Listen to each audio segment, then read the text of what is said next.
నిరీక్షణ prayer house మరియు centre సంఘముల తరపున జీవము కలిగిన దేవుని నామములో మీ అందరికీ నా వందనములు. ఈ దిన వాగ్దానము 20వ సంకీర్తన 4వ చరణం. నీ కోరికను సిద్ధింపజేసి నీ ఆలోచన సఫలపరచును. 37వ సంకీర్తన 4వ చరణం.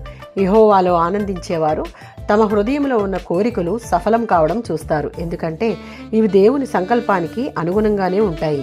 తమకు ఏది ఉండాలని దేవుడు కోరుతున్నాడో వారు దేవుణ్ణి అదే అడుగుతారు. చాలామంది ఇహలోక సంబంధమైన విషయాలు, శరీర సంబంధమైన విషయాలను ఆశించి స్వార్థపూరితమైన ప్రార్థనలు చేస్తాడు. అలాంటి ప్రార్థనలను దేవుడు వినడు.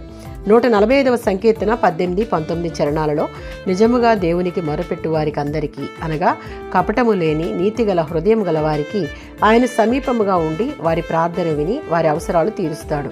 వారికి సహాయం చేయుటకు సిద్ధంగా ఉంటాడు. దానికి ఒకే షరతు, దేవుని యందు భయభక్తులు కలిగి విధేయత కలిగి ఆయనకు మొరపెట్టుట. అప్పుడు మాత్రమే వారి కోరికలను తీర్చి వారిని తృప్తిపరిచి వారికి అవసరమైన సమయాలలో వారిని రక్షించుటకు సిద్ధంగా ఉంటాడు.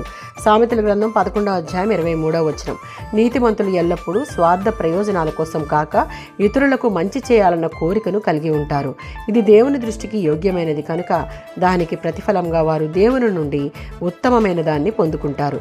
1 యోహాను పత్రిక 5వ అధ్యాయం 14-15 వచనాలలో మన మనవులు దేవుని చిత్తానికి అనుగుణంగా ఉండాలి. అప్పుడు మాత్రమే వాటన్నిటినీ ఆయన విని జవాబిస్తాడు. మనం అడిగిన వాటన్నిటినీ ఇస్తాడు. మన ఇష్టాలకు అనుగుణంగా చేసే ప్రార్థనలకు దేవుడు జవాబిస్తాడని మనం నమ్మకూడదు. ప్రతి విశ్వాసికి ఎల్లప్పుడూ భక్తి జీవితంలో కలిగి ఉండాల్సిన కోరిక దేవుని చిత్తమును తెలుసుకునేటటువంటి జ్ఞానం. ఈ జ్ఞానం దేవుని వాక్యం చదువుట ద్వారానే మనం పొందుకోగలం. అప్పుడు మాత్రమే మన కోరికను సిద్ధింపచేసి మన ఆలోచన యావత్తును సఫలపరుస్తాడు. ఆమేన్.